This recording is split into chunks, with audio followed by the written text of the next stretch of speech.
J'ai la chance au Sénat d'avoir plusieurs casquettes et de m'occuper de sujets très divers. Les journées sont vraiment très très riches et c'est ça aussi qui rend le travail parlementaire intéressant.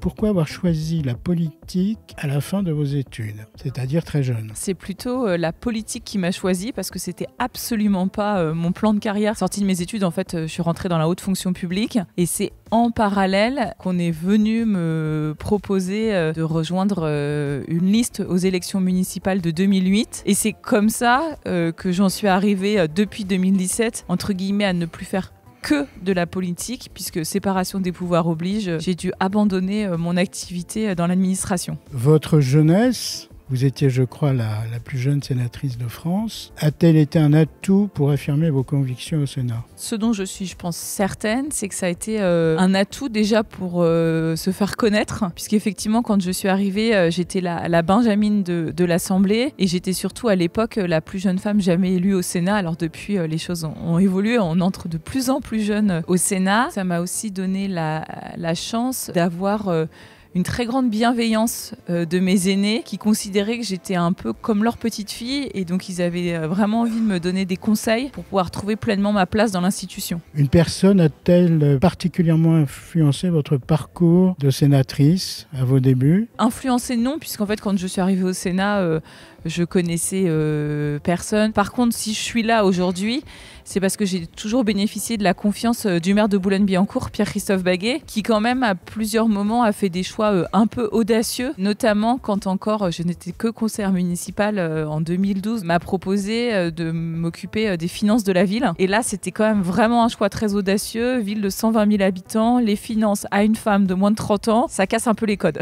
Et comment aujourd'hui s'organisent vos journées au Sénat? Tous les jours un peu la même chose ou est-ce que ça change beaucoup d'un jour à l'autre? Ça peut être extrêmement variable. Dans la même après-midi, je peux enchaîner une audition dans le cadre de ma présidence du groupe d'amitié entre la France et le Liban, puis ensuite aller en commission des finances et terminer par l'audition d'un commissaire européen dans le cadre de ma casquette de commission aux affaires européennes. Quand je vous dis ça, je ne vous dis pas tous les autres sujets sur lesquels on est amené à travailler. Les journées sont vraiment très très riches et c'est ça aussi qui rend le travail parlementaire intéressant. Et avez-vous des moments qui sont particulièrement exceptionnels dans le cadre de votre fonction? Par exemple, quand le président du Parlement ukrainien est venu s'exprimer dans l'hémicycle du Sénat, quand le roi Charles III est venu aussi dans l'hémicycle du Sénat. En fait, j'ai envie de dire, c'est un peu comme tous les métiers, c'est-à-dire que la richesse, la passion sont aussi le reflet de l'engagement que vous y mettez et de ce que vous avez envie d'en faire. Le Sénat est parfois critiqué, y compris par certains hommes politiques. En quoi est-il pour vous nécessaire à la démocratie? Le Sénat, de par son mode d'élection, par le fait qu'il est renouvelé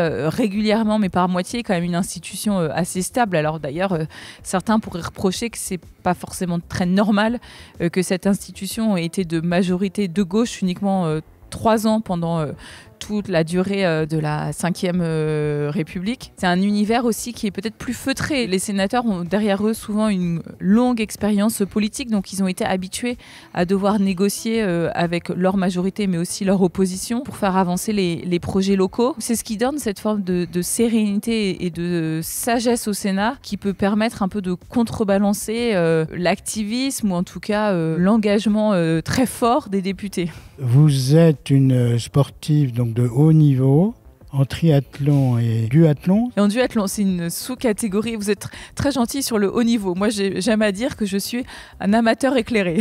Vous avez quand même gagné des compétitions. Oui, c'est vrai. Arrivez-vous toujours à pratiquer ces sports malgré vos fonctions qui sont assez lourde? C'est un choix d'organisation. J'ai eu la chance de pouvoir faire le marathon pour tous dans le cadre des Jeux Olympiques. Pour courir un marathon, il faut s'entraîner pendant 3 mois. Donc si on fait un compte à rebours, on voit bien que le début de l'entraînement, c'était encore pendant la période d'activité parlementaire. C'est un choix. On peut toujours se lever un petit peu plus tôt et aller courir avant de déposer les enfants à l'école ou tard le soir. Comme je le dis souvent en rigolant, je ne vais pas beaucoup au cinéma et je ne regarde pas la télévision. Voilà, ce sont des arbitrages. À propos des compétitions, compétition que vous avez gagnée? Quel est votre plus beau souvenir? Quand vous me posez cette question, en fait, j'ai plein de moments qui reviennent en tête. Quand c'est l'Ironman, on s'entraîne plus que 3 mois. Quand on a fait cette course, notre objectif, c'était de lever des fonds pour permettre l'opération d'enfants dans le cadre de mécénat chirurgie cardiaque. Et on est tellement contente qu'à la fin, on avait réussi à lever bien plus de fonds que ce qui était nécessaire. Donc il y avait certes la satisfaction d'avoir réussi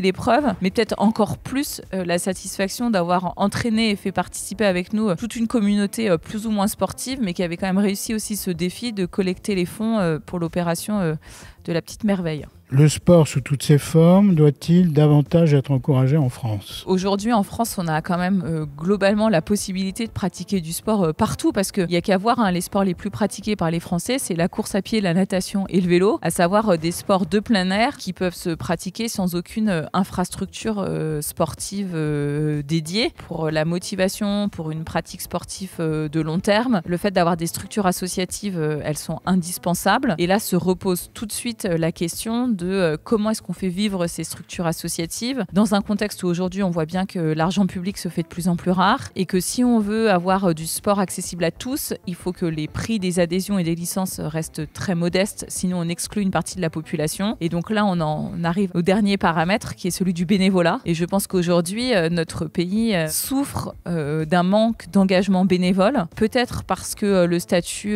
n'est pas assez reconnu, notamment quand on pense à toutes les implications juridiques et pénales qu'il peut entraîner, mais aussi parce qu'il faut donner de son temps. Les bénévoles, c'est souvent des jeunes retraités. Et c'est une vraie question à se poser, où finalement notre économie est très financière et le bénévolat, c'est de l'échange gratuit. C'est des sujets sur lesquels il faut qu'on travaille parce que ça participe aussi notamment du vivre ensemble, du bien-être, de la cohésion de la société. Si on veut, comme vous me posiez la question, qu'on puisse avoir accès au sport partout, en tout lieu du territoire, ça peut marcher que si en tout lieu du territoire, on arrive à avoir des structures de proximité.